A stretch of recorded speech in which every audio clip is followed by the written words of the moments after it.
Hi everyone! In this video we are going to be introducing three new parent functions. Now notice at the top of this page I see 3C inverse graphs.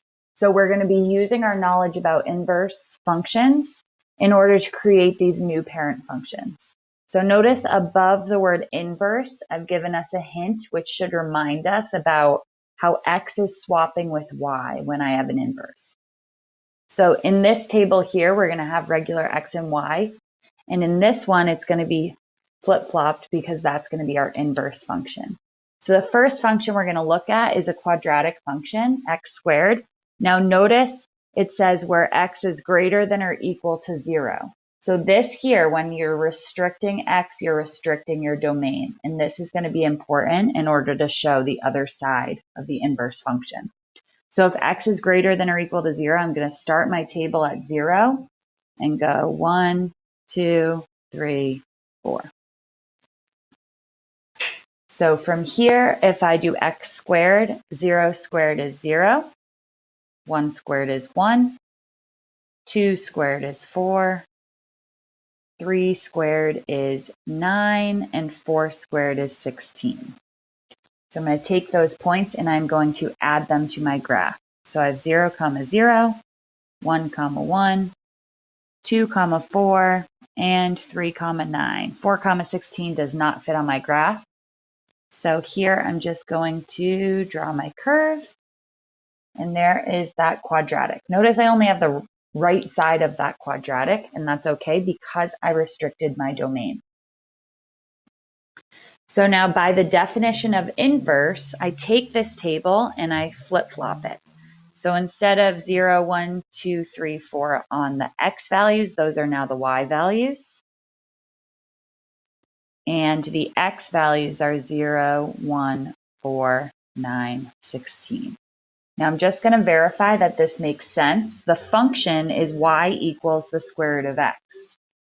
So if y equals the square root of x, the square root of 0 is 0, the square root of 1 is 1, the square root of 4 is 2, square root of 9 is 3, and the square root of 16 is 4.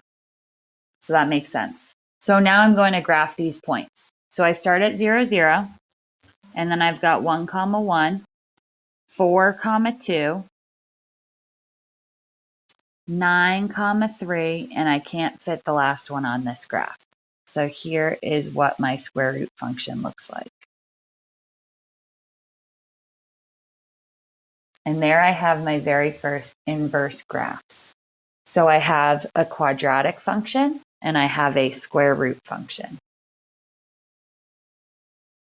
Now, if you're interested in the information at the bottom of this page, domain, range, asymptote, x-intercepts, y-intercepts, and so on, you're going to look at the answer key that's going to be posted back in the assignment document for the week. So now I'm going to move on to my next function. So my next function is a cubic function. So a cubic function is x cubed. So notice I already have the x values that I want to put in here for my parent function. So x cubed, negative 3 cubed is negative 27. Negative 2 cubed is negative 8. Negative 1 cubed is negative 1. 0 cubed is 0. 1 cubed is 1. 2 cubed is 8. And 3 cubed is 27. So I'm going to plot these points. I can't fit negative 3, negative 27 on, but I can go to negative 2, negative 8. Negative 1, 1, 0, 0, 1, 1, and 2, 8. So here is my cubic function.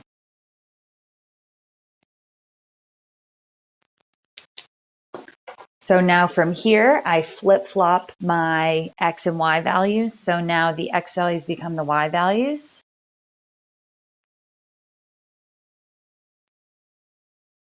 And the y values become the x values.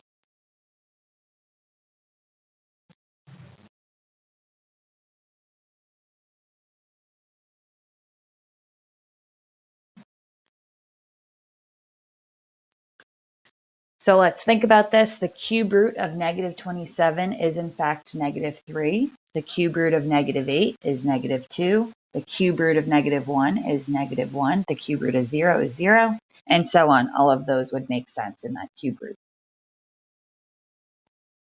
So now I'm going to plot these. The first one does not fit. Negative 8, negative 2, negative 1, negative 1, 0, 0, 1, 1, 8, 2, and I can't fit the other one, so here is my cube root function.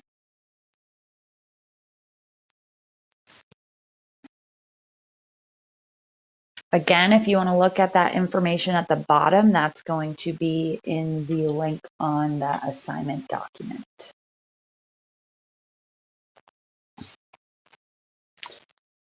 All right, so my last one is probably the trickiest. This is my exponential function, and as we know, the opposite, the inverse of exponential is logarithmic. One thing to notice, the base of this exponential function is 2, so the base of the log function is 2. This could change. Another example of this could be 3 to the x, and if I had the function 3 to the x, the inverse of that would be log base 3 of x. So just keep in mind that that base really matters in order to make an accurate inverse function. So I'm going to go off of 2 to the x. So 2 to the negative 3 would be 1 over 8. 2 to the negative 2 would be 1 over 4. Keep in mind a negative exponent makes for a fraction. And then I have 1 over 2. 2 to the 0 is 1. 2 to the 1 is 2. 2 squared is 4, and 2 cubed is 8. So I'm going to graph this.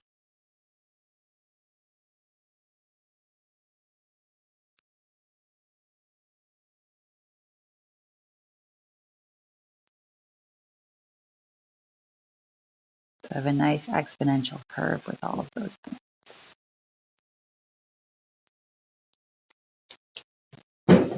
Now I'm going to create the log function by swapping and using the inverse.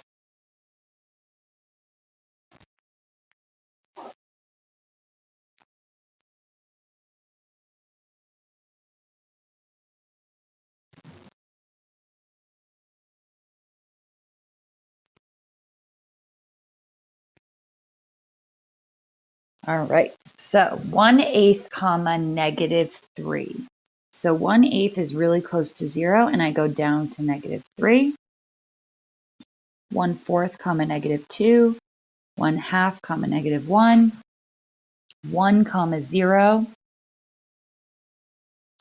2 comma 1. 4 comma 2. And 8 comma 3.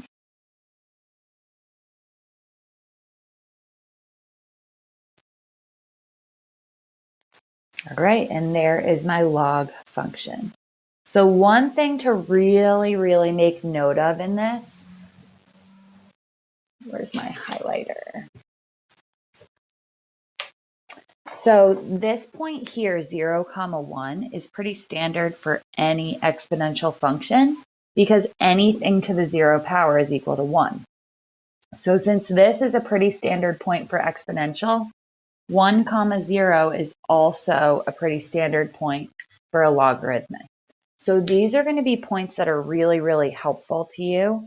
In fact, the main points of any exponential or logarithmic that we're really going to be using are the middle 3 points here.